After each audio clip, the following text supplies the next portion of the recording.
Hi everyone, good afternoon. This is Pete Gillies, former chief pilot of Western Helicopters at the Rialto Airport, speaking to you from the Redlands Airport here in Southern California, the very east end of the San Bernardino Valley here. The subject I'd like to share with you is how you can teach yourself vertical reference. Why is it difficult for most of us to learn the skill to the point where you are an accurate pilot with a sling load underneath your helicopter, be it a rescue hoist or an air conditioner or a log or whatever it is you're lifting, firefighting, water buckets and so forth, things that are hanging below the helicopter that you need to look at or look where you need to place it. And you really need to be out of the cockpit, physically and visually, left or right. Left for most of us because most of us use our left arm for the collective. That means the left arm is down most of the time and your shoulder's not in the way as you lean out the left side. But it can be done from either right or left. It's much easier to learn this skill from the left seat, in the opinion of yours truly, and I've done this for decades. Here's the situation. Suppose you're an R-22 pilot and you want to teach yourself vertical reference, and you're an excellent pilot. You can pick the R-22 up, hold it almost motionless, and fly it like a pro, because you are a pro. And you want to teach yourself vertical reference. But the minute you need to, in a hover especially, the minute you need to look out and straight down for more than a blink of an eye, the aircraft tend to get out of control very quickly. And then you tend to over-control it and try to stabilize it. And if you have a sling load hanging below you, now the sling load is swinging wildly. And everybody who understands vertical reference says, that guy or that girl never done this before. They need training or practice or something. Because it's very obvious if you do not have the skill to hover the helicopter motionless if that's what the job takes. So how do you teach yourself this? Number one, have a pilot with you, not to teach you to fly, but to be there in case you really lose it and the aircraft is going all over the place and the pilot can save you from rolling it over on a rock or something like that. It's really good in the very beginning to have a safety pilot with you. Doesn't touch the controls, but is there to hit you in the head in case you start doing something stupid. So let's pretend we're in a helicopter. You're going to teach yourself how to do vertical reference from zero. You have a safety pilot in the right seat, and now you're in an area where you can move around, a little grass area, fine, a big ramp area, where you can move the helicopter without worrying about colliding with something. Bring it up to flight RPM and lift it to a hover, and look out the bubble, look out, and remind yourself how great a pilot you are. You're sitting there in a hover. Your seatmate is saying nothing except maybe clapping and saying you're the best, something like that, and you're a rock-steady hover. Now, from that viewpoint, smoothly, with your left door off, sitting in the left seat, smoothly move your eyes from there to something closer and look at it. Right out there, right barely visible over the bottom of the bubble. Look at that and try and maintain the same steadiness. If you are able to, keep bringing your eyes in, and you're in a 2 or 3 foot hover. Bring your eyes in closer to something that's a few feet from your skid, off to the left side.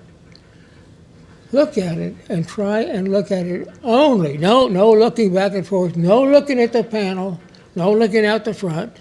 You've got to be able to master a almost motionless hover while looking at a spot on the ground 2 or 3 feet to the left of your left skid or wheel. Work on that until that becomes easy. Then keep bringing, for the next 30-minute lesson, bring your eyes in closer to the skid or the wheel if you're on a wheel. Bring it in closer so you're looking down from the pilot seat, you're looking down at an object, a paint mark, a ramp mark, a rock, something. It's only 1 or 2 feet, half a meter away from the skid. Now, let's practice that until you're able to lift the helicopter up, change your normal sight picture to that, and hold your motion to almost 0. Now we're getting someplace. Now you're adopting vertical reference as opposed to horizontal reference. But there's one more step, and that's the most challenging one for most of us, and that is to pick something on the ramp or in the field, pick the aircraft up, slide over it as you are looking at it, and watch it go under the skid. You're up 2 or 3 feet, you go under the skids, and it's almost out of sight. And you're looking inside the skid, you're looking straight down, and you're trying not to move.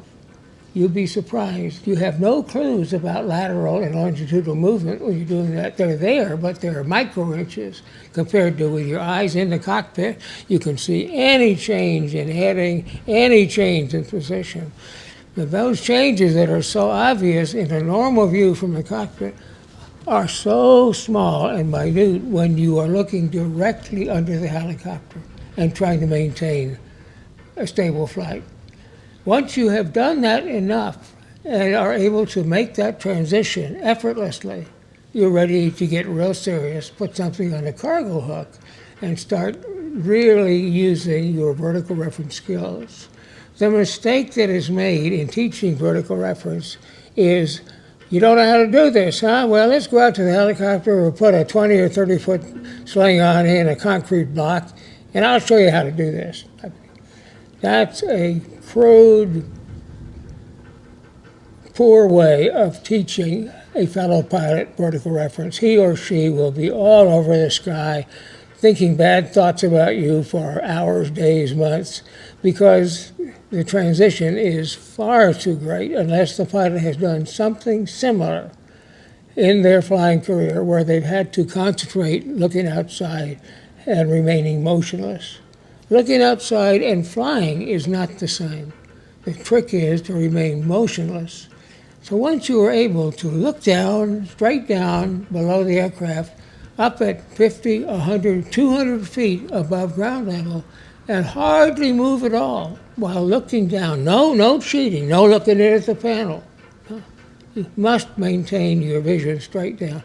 Once you have learned pressure on the controls instead of movement, pressure, once you have gotten some finesse, some smoothness in your control movements, you're on the way to being a professional vertical reference pilot. Hoist work as done by rescue type aircraft is not the same. You think, well, that's a miracle. Here comes a blah blah from the Coast Guard or the sheriff or something, a big aircraft, they've got an external hoist and they've got a paramedic that's going to go down and hook onto a crash victim, lift them up. You think the pilot's doing vertical reference? No. The pilot is sitting in the front, locked on to what he or she can see out in front of the aircraft, listening to the crewman who is saying, pilot, move to the right a little bit more, and the pilot is just applying a little cyclic. Okay, that's fine, hold that, can you hold that? The crewman is spotting the cable, the load, the victim, and all that. The pilot's busy. Normally helicopters of that category and class, the panel goes from one side to the other. It's a complex machine, may have 2 pilots, all kinds of controls, and knobs and switches and lights and everything else. And no provision for the pilot to comfortably reposition himself or herself to look out, typically from the right side, shoulder in the way, to look out and down. I prefer teaching it and learning it from the left seat because, again, your shoulder is not in the way and you can lean out and look straight down much easier physically than holding a cyclic and trying to look over your right shoulder. And besides, any motion in trying to do right side, any motion to your shoulder ends up motion to the cyclic, and this introduces instability in the hovering and possible swinging and so forth of the load. So that's why when you're seeing serious vertical reference done with objects requiring precision placement on top of tall buildings, you'll find the pilot flying is normally in the left seat. The left seater, again, is the preferred for most of us that have shoulders and two arms and use our left hand to control the collective. Most of us find it much easier, much less fatiguing to lean out and the left side. That's natural. Doing it from the right side with your shoulder in the way is a real challenge for most of us. One of the best pilots I know can't fly from the left seat. Mentally, he just doesn't say, I don't belong over there. He has mastered great VR from the right seat. But he's about 6'6". He bends his body, looks out over his shoulder, no problem. So some of us can do this perfectly from the right seat, but the left seat is preferred by most of us that do this for a living, with different make and model helicopters and so forth. That's my message for today. Pick a spot, learn to look at it, and control your motion over the ground until it's essentially zero. Look a little farther away, repeat the thing. Look in between the skids. This is where you learn vertical reference. At some point, you'll be comfortable looking down instead of out in front. You'll trust the instruments, you'll trust the engine, and you'll be proud of a new skill that you've taught yourself. Thank you.